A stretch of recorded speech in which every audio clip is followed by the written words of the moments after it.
Inspector ഒന്ന് കാണണമായിരുന്നു.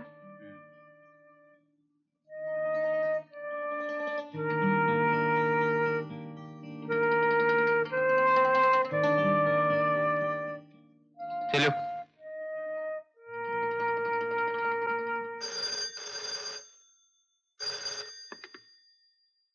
Yes, inspector Rajendran here. അതെ, ശരിയാണ്. തല്ലിയതും ശരിയാണ്. കുറ്റവാളികളെ കെട്ടിപ്പിടിച്ച് ഒരു ഉമ്മ കൊടുക്കാൻ ഇൻസ്പെക്ടർ രാജേന്ദ്രൻ ശീലിച്ചിട്ടില്ല. അതെ അതെ, നിങ്ങൾ ഭരണകക്ഷിയോ പ്രതിപക്ഷമോ എന്നുള്ളതല്ല ഇവിടുത്തെ പ്രശ്നം. പ്രതി കുറ്റം ചെയ്തിട്ടുണ്ടോ എന്നുള്ളതാണ്. അതെ അതെ, എനിക്ക് ഭയമില്ല. സത്യത്തിന് വേണ്ടിയാണ് ഞാൻ നിലകൊള്ളുന്നത്. നീതി നടപ്പാക്കാൻ വേണ്ടിയാണ് ഞാൻ ഈ കാക്കി കുപ്പായ വിട്ടത്. ഇല്ല, ഒരു വിട്ടുവീഴ്ചയുമില്ല. യെസ്, ഇരിക്കൂ. എന്താണ്? അവിവേകമാണെങ്കിൽ പൊറുക്കണം. ഇല്ല, അവിവേകം പൊറുക്കുകയില്ല. സാറ് ഇപ്പൊ ഫോണിൽ പറഞ്ഞതൊക്കെ സത്യമാണെങ്കിൽ എനിക്ക് പേടിക്കാനില്ല. ഫോണിൽ പറഞ്ഞതോ? അതെ, സാറ് സത്യത്തിനും നീതിക്കും വേണ്ടി നിലകൊള്ളുന്നു എന്ന് പറഞ്ഞല്ലോ. പറഞ്ഞ സത്യമാണ്. കോട്ടപ്പള്ളി സുലൈമാൻ എന്ന കേടിയെ ഒതുക്കിയത് ഞാനാണ്. അപ്പോ എനിക്ക് നീതി കിട്ടും അല്ലേ? നിങ്ങൾക്ക് മാത്രമല്ല, എല്ലാവർക്കും ഇവിടെ നീതി കിട്ടും. ഞങ്ങൾ 9 കൊല്ലമായി വാടകയ്ക്ക് താമസിക്കുന്ന വീട്ടിൽ നിന്ന് പെട്ടെന്ന് ഒരാൾ ഇറക്കി വിടാൻ വന്നാൽ സാർ അയാൾക്ക് കൂട്ടു നിൽക്കൂ? ആരാണ് നിങ്ങൾ? ഞാൻ മീര. എന്റെ അമ്മ പേടിച്ച് പനിച്ചു കിടക്ക. സാറാ പണിക്കരുടെ കൂടെ വീട്ടിൽ വന്നില്ലേ? ഓഹോ, നിങ്ങളാണോ അഹങ്കാരി? സാർ,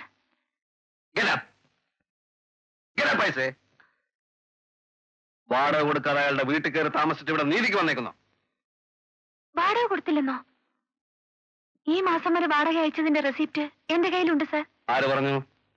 ഞാനല്ലേ സാർ അയച്ചത്. സത്യസന്ധനായ സാറിനെ ആ പണിക്കര് പറഞ്ഞു പറ്റിച്ചതാണ്. നോ, പണിക്കരൻ സുഹൃത്താണ്. ചായ ഷാപ്പിൽ തല്ലുണ്ടാക്കിയാൻ.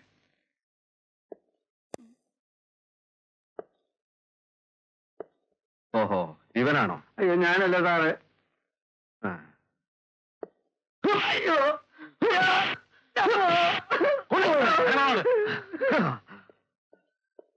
I am very strict.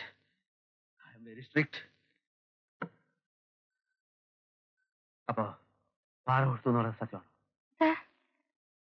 വാടക കൊടുത്തു എന്ന് പറയുന്നത് സത്യമാണോന്ന്? അതെ സാർ, റെസിപ്റ്റ് ഉണ്ട്. അത് മാത്രമല്ല, നിങ്ങളുടെ പേരിലുള്ള ആരോപണം.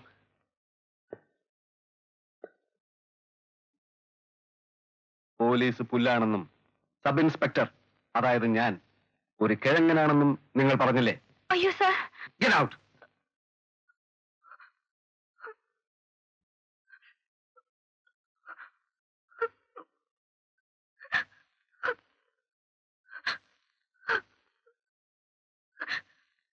എന്തിനാണ് സാർ സാറ് കിഴങ്ങനാണെന്ന് ഞാൻ പറയുന്നത്?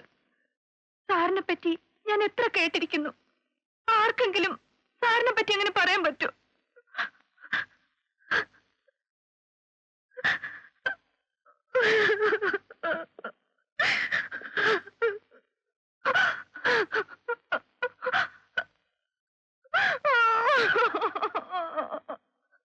വാടക കൊടുത്തില്ലെങ്കിൽ ഞങ്ങളെ ഇറക്കി വിട്ടോട്ടെ.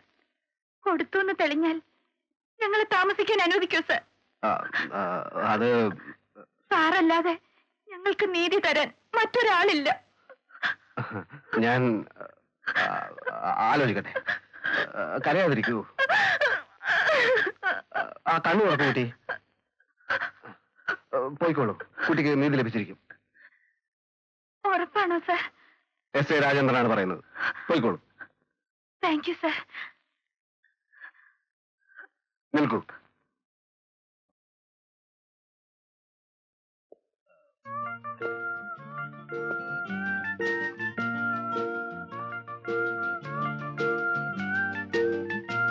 പോയിക്കോളൂ.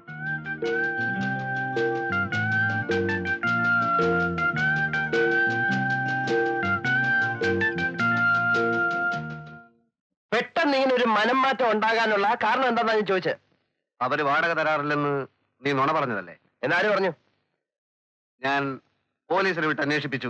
പോലീസിനെ വിട്ട് അന്വേഷിപ്പിക്കാൻ ഞാൻ പറഞ്ഞോ? ഇല്ലല്ലോ. നീ പറഞ്ഞതുപോലെ ചെയ്യാൻ പോലീസുകാരും നിന്റെ കൂലിക്കാരോ? പോലീസുകാരെ അവരെ അധിക്ഷേപിച്ചോ? ഞാൻ വിശ്വസിക്കുന്നില്ല. ആഹാ ആ നിനക്ക് അവര് കൈക്കൂലി തന്നു അല്ലേ? ഗോപാലകൃഷ്ണ, കൈക്കൂലി എന്ന വാക്ക് തന്നെ എനിക്ക് അലർജിയാണ്. എന്തിനാ നിർത്തിയത്? തല്ലടാ തല്ലടാ, ഒരു പ്രാണ സുഹൃത്തിന്റെ മോന്തെങ്കിൽ തല്ലടാ. സ്നേഹത്തെക്കാൾ വലുതാടാ എനിക്ക് സത്യവും നീതിയും. ഒന്നോ കേട്ടോ ഗോപാലകൃഷ്ണ,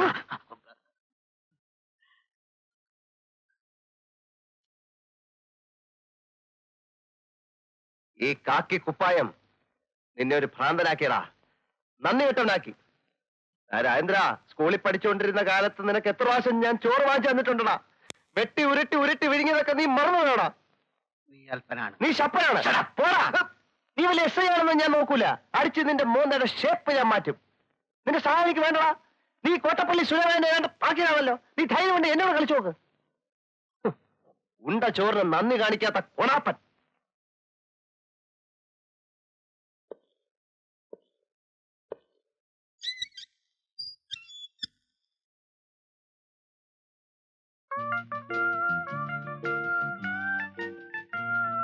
മീര, നല്ല പേര്.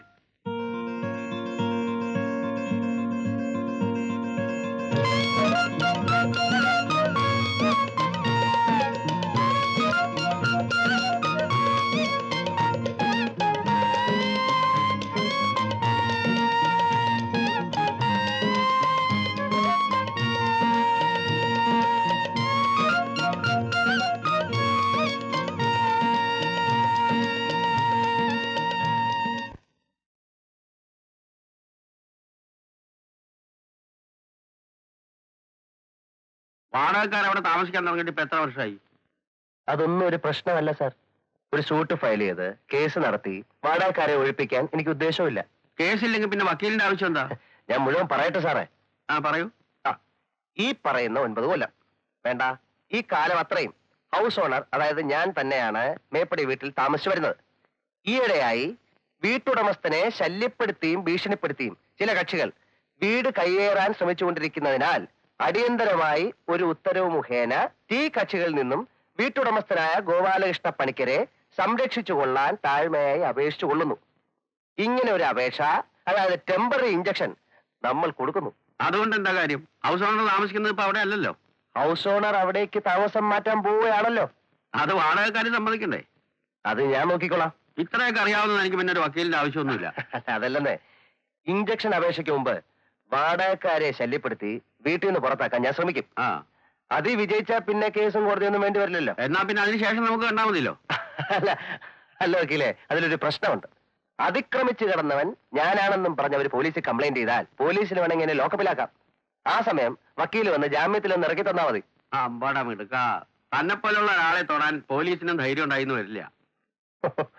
9 കൊല്ലമായിട്ട് അവിടെ താമസിക്കുകയാണെന്നുള്ളതിന് അവരുടെ തെളിവില്ലേ? എന്ത് തെളിവ്? വാടക മണി ഓർഡറായി അയച്ചതിന്റെ രസീത് കാണുമല്ലോ. ആ രസീത് അവരുടെ കയ്യിലിരിക്കത്തേ ഉള്ളൂ. അത് വാടക തന്നതല്ല, അവരെന്നോട് കടം വാങ്ങിച്ച കാശാണെന്ന് ഞാൻ കോടതി പറയും. എണീക്കടോ, എണീക്കടോ, എണീക്കാൻ. തന്നെ പോലുള്ളവരെ പ്രോത്സാഹിപ്പിച്ചാലേ വക്കീലന്മാരുടെ കഞ്ഞൂടി മുട്ടും. അല്ല വക്കീലെ, എനിക്ക് വക്കീലിന്റെ സഹായം ആവശ്യമായി വരും. ചേംബറിൽ മൂവ് ചെയ്ത് കമ്മീഷൻ എടുപ്പിക്കേണ്ടി വന്നാൽ എനിക്ക് വക്കീലിന്റെ സഹായം വേണം. വയലേഷൻ ഓഫ് ഇഞ്ചക്ഷൻ പ്രൂവ് ചെയ്താൽ ടെനൻസിനെ പോലീസുകാരെ കൊണ്ട് അറസ്റ്റ് ചെയ്യിക്കണം. ഇതിനൊക്കെ വക്കീലിന്റെ BABL ഡിഗ്രി എനിക്ക് വേണ്ടി വരും. ഓഹോ, അത് ശരി. ഡിഗ്രി മാത്രം, എന്നെ വേണ്ട. എല്ലാം കോടതി വരാന്തേന്ന് പഠിച്ചാണ് സാർ. ഏയ് വേണ്ട വേണ്ട വേണ്ട, എന്റെ നിയമോപദേശം എനിക്ക് വേണ്ടി വന്നില്ലല്ലോ. അയ്യോ, അത് പറ്റില്ല. ഒരു വക്കീലിനെ കണ്ടാൽ ഫീസ് കൊടുത്തിരിക്കണം, ഇല്ല എനിക്ക് ഉറക്കം വരില്ല. അത്ര നിർബന്ധമാണെങ്കിൽ അതിന്റെ അടിയിലേക്ക് വെച്ചേക്കാം. എന്നാ പിന്നെ ഞാൻ ആ വീട്ടില് ഇടിച്ചു കയറി അങ്ങ് താമസിക്കാൻ പോവാ. ശ്രമിച്ചു നോക്കൂ. All the best.